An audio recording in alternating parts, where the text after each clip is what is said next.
Alors si vous aimez les films frissons avec une montée en puissance grâce à des dialogues extrêmement riches, j'ai le film pour vous. Il est actuellement sur Prime Video, il a pour titre Nefarious. C'est un film incontournable tout simplement pour tous les aficionados du genre. Naturellement, je vais vous en parler. Mais avant cela, n'oubliez pas, si vous n'êtes pas abonné, pensez à le faire. Pensez à la petite cloche pour les notifs. Et surtout, pensez à me mettre en commentaire tout simplement ce que vous avez pensé de ce film. Let's go! Alors tout d'abord, fiche technique de ce film. Il a pour titre Nefarious. C'est un film américain de 97 minutes, attaché au registre thriller horreur, réalisé par Chuck Konzelman et Carrie Solomon. Et il est porté par un duo d'acteurs impeccable, Sean Patrick Flanery et Jordan Belfi, avec l'histoire suivante.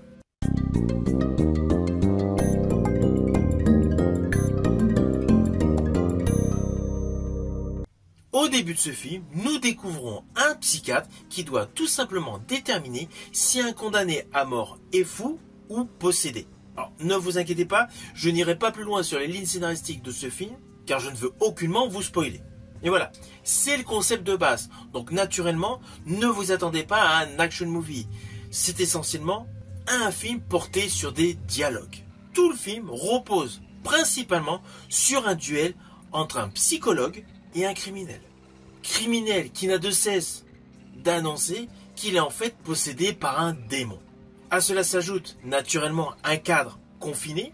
Nous sommes dans une salle d'interrogatoire au cœur d'une prison, avec principalement, sur la majorité de la durée du film, uniquement ce duo d'acteurs. Ne vous attendez pas à des effets spéciaux de ouf. Là, ce qui est mis en exergue, ce sont les joutes verbales, ce sont les argumentaires et surtout les différences de psychologie. Il n'y a pas dans ce film des jumpscares et des giclures de sang à tout va. Là, nous sommes uniquement dans un échange au cœur d'une discussion intense. Alors, on va pas se mentir, le côté minimaliste, claustrophobique instauré par les deux réalisateurs assure principalement le job. On a réellement le sentiment d'être aux côtés des deux acteurs principaux, car la majorité du film se déroule dans cette salle d'interrogatoire. Là, il n'y a pas d'effet vertigineux avec des caméras. La majorité des plans sont fixes. Il y a légèrement quelques plans mobiles, mais c'est très succinct. Car l'objectif des deux réalisateurs est tout simplement d'accentuer la tension entre le psychiatre et le prisonnier. Là, la peur, les frissons que vous pourrez ressentir, c'est uniquement dû aux joutes verbales et surtout au jeu de regard. D'ailleurs, la grosse plus-value de ce film est tout simplement le jeu des acteurs. Car d'un côté, nous avons le prisonnier manipulateur et de l'autre côté, le psychiatre qui tout simplement se met à douter au fil de la conversation. L'acteur Sean Patrick Flanery, qui incarne le prisonnier alias le démon, est la force de ce film. C'est indéniable. Il donne le ton, il impose par sa posture et son regard un instant glaçant, un instant pesant.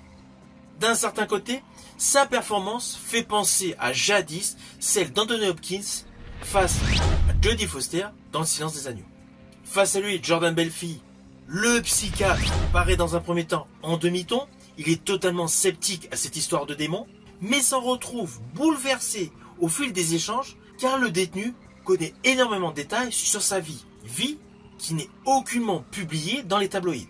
En fait, leur duo crée une véritable dynamique, comme jadis celle d'Edward Norton et de Richard Gere dans Peur Primal. On va pas se mentir, leur duo m'a fait penser à ce duo mythique pour un thriller qui malheureusement est peu connu du public aujourd'hui.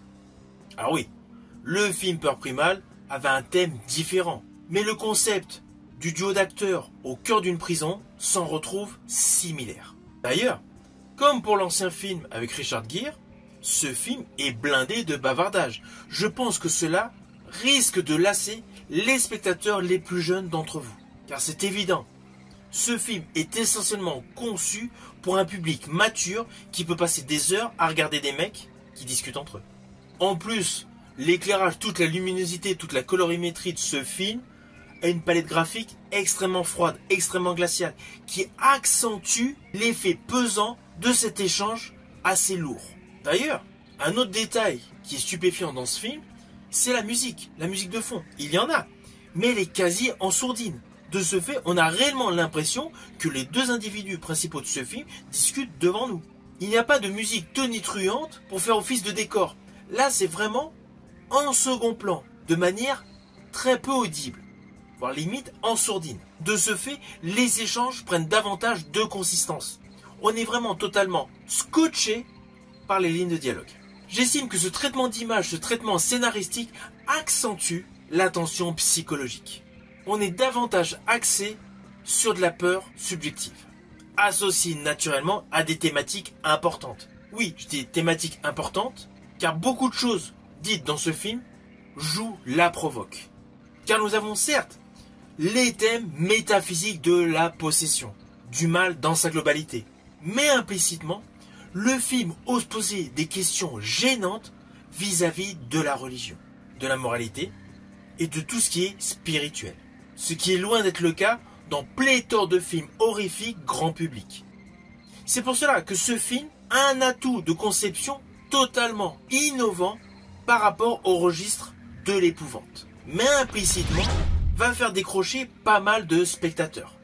Car ce film comporte un véritable discours religieux, il est très direct, voire prosélyte. Ce film pousse tout simplement à la réflexion. D'ailleurs, je vous invite à bien regarder le film jusqu'à la fin. Pas la dernière image. Il faut vraiment regarder le film jusqu'à la fin du générique. Il n'y a pas une image particulière à la fin de ce générique. Mais il faut écouter ce qui est dit à la fin du générique. Alors, in fine, ce film Nefarious est un thriller psychologique en huis clos intrigant. Il traite de sujets extrêmement lourds comme la foi, la moralité, le mal et naturellement la manipulation. Implicitement, ce film se retrouve conçu uniquement pour un public averti, un public ouvert à la dimension spirituelle et religieuse. Et surtout, un public qui accepte un film qui opte tout simplement sur la discussion. Ce film fait partie de ceux que j'ai appréciés sur Prime Video. Une fois que vous l'aurez vu ce film, pour ceux qui iront le voir, n'hésitez surtout pas à me mettre en commentaire ce que vous en pensez. Je vous dis à bientôt pour une prochaine vidéo.